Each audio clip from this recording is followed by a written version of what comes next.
Pour gagner en force mentale, médite. La force mentale, c'est la maison du troisième petit cochon, celle qui est bâtie en briques, contrairement aux deux autres qui sont, elles, faites de paille et de roseaux. Le loup peut bien s'époumoner, la maison ne bougera pas d'un iota. Solide, elle tient. Eh bien, je vous raconte tout ça dans la vidéo qui suit. C'est parti, mon ami, c'est parti, mon... En quoi la méditation va m'aider à développer ma force mentale? Eh bien, en ralentissant d'abord mes pensées, mes ruminations, et en réduisant l'anxiété et le stress, j'accède peu à peu à plus de sérénité et de calme. Dans ce nouvel état intérieur apaisé, je vais constater une nette diminution de ces émotions parasites pour m'extraire peu à peu de leur domination. Elle va également me permettre de repérer mes fonctionnements intérieurs dont je n'avais pas conscience jusque-là. Par exemple, j'ai l'habitude d'être prise très souvent dans un souvenir difficile qui me déclenche soit une tristesse, soit une colère, et je me laisse embarquer par l'émotion de ce passé douloureux. Avec la méditation, j'arrive à me remémorer ce souvenir sans être embarqué systématiquement par ces émotions quand je replonge dans ce passé. La méditation va m'apporter cette distance face à cet événement et c'est le propre de la force mentale. C'est cette capacité à être en contrôle de son esprit et donc de ses pensées et par voie de conséquence de ses émotions parasitaires. La régulation de celles-ci signifie que nous sommes moins soumis à elles. Je suis plus à même de contrôler et de les mettre en sourdine. Et je suis donc de moins en moins ballottée par mes émotions. On peut faire face aux événements de la vie tout en restant centré et focalisé sur son objectif et ses valeurs. Imaginez un bateau en pleine tempête. Le commandant garde le cap et le gouvernail et il le tient d'une main de fer.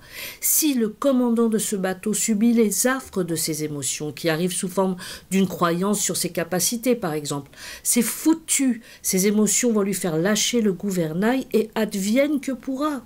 Lorsque nous choisissons une direction, nous libérons une force interne, un enthousiasme et de la confiance en soi. C'est tout ça la force mentale, c'est cette capacité d'avancer malgré nos doutes, nos états de déprime, nos peurs. La force mentale, c'est d'avancer malgré tous ces obstacles intérieurs. Pour les personnes qui connaissent le tricot, la première chose que l'on doit savoir quand on apprend à tricoter, c'est qu'il faut serrer les mailles. Si vous ne serrez pas vos mailles, votre pull n'aura pas de forme, il n'aura pas de tenue. La force mentale, c'est ça, c'est serrer les mailles, c'est muscler son cerveau. Et puis cette force mentale va aussi m'aider non seulement à mieux faire face à la situation, mais aussi à me rétablir plus rapidement après une période difficile. Je tombe du cheval et je remonte en selle tout de suite après. Ça devient un réflexe, ça n'est plus quelque chose de compliqué pour moi. J'empêche les problèmes aussi de me ronger de l'intérieur, puisque je suis quand même moins soumise à ces émotions parasitaires, n'oubliez pas. C'est ça qui fait que je suis plus apaisée. Je suis dans la maîtrise de mes pensées, de mes émotions. Je vais rester beaucoup plus calme en période de forte pression.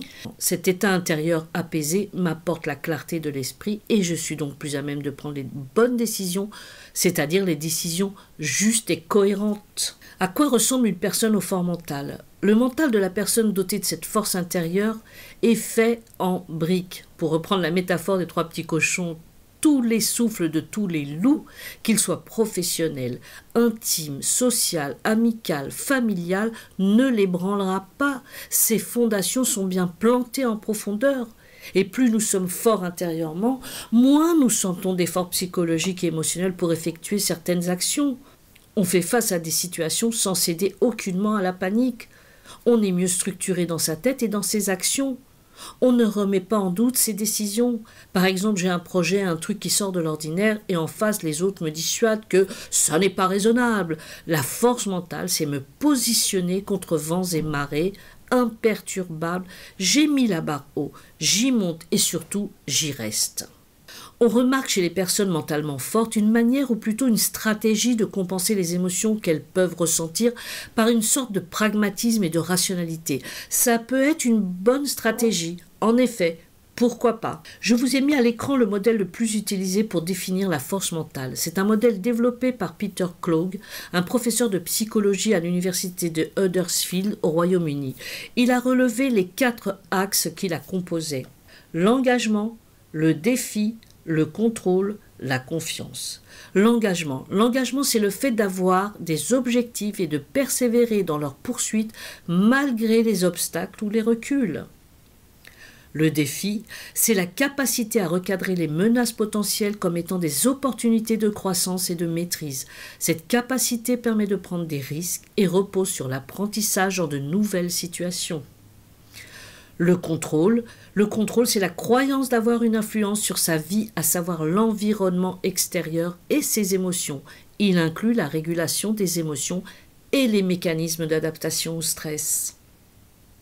Et puis la confiance. La confiance, c'est la capacité d'atteindre ses buts et la confiance interpersonnelle comme la capacité de s'affirmer. Dans ce sens, la force mentale est une variable psychologique positive liée au succès avec des propriétés psychologiquement bénéfiques qui vont au-delà de l'acceptation et de la gestion de l'anxiété en permettant de trouver des opportunités de développement personnel et de croissance, nous dit Peter Clough. Ce qui est extraordinaire avec la méditation, c'est que l'on va changer certains schémas mentaux. On va savoir délimiter ses propres barrières, comme par exemple ne pas craindre de dire non. Ne pas craindre de dire non, c'est accepter de ne pas être aimé de tous. C'est cela la conséquence du non. On ose demander de l'aide, des conseils, sans se vivre comme le loser, surtout pas. D'ailleurs, c'est un trait de caractère que l'on trouve souvent chez les personnes psychorigides à tendance paranoïaque. Bon, je ne vais pas jouer ma psy, mais ce type de profil, il est quasiment impossible pour eux de demander aide ou conseil au risque de fendre l'armure. Alors que non, on peut demander de l'aide sur quelque chose que l'on ne connaît pas, ou pour laquelle on a des doutes, sans se désavouer, évidemment. C'est tout ça la force mentale. Et puis bien sûr, je ne peux que vous conseiller de méditer, même 5 minutes par jour. Je vous lance un défi de 21 jours, les fameux 21 jours pour acquérir de nouvelles habitudes. Méditez le temps que vous pouvez, disons, allez, même 3 minutes par jour. Mais le truc, c'est de le faire tous les jours et mieux encore tous les matins. Pour les plus vaillants, peut-être qu'ils augmenteront le temps pour arriver à 10 minutes à la fin du défi. Après ça, faites un commentaire. Vraiment, j'aimerais avoir votre avis. Les choses qui se sont améliorées pour vous, même les plus infimes, vous allez constater, vont vous combler de joie. La méditation est une rencontre avec soi et une découverte de soi. C'est le plus beau cadeau que l'on peut se faire. Voici les amis, cette vidéo est maintenant terminée.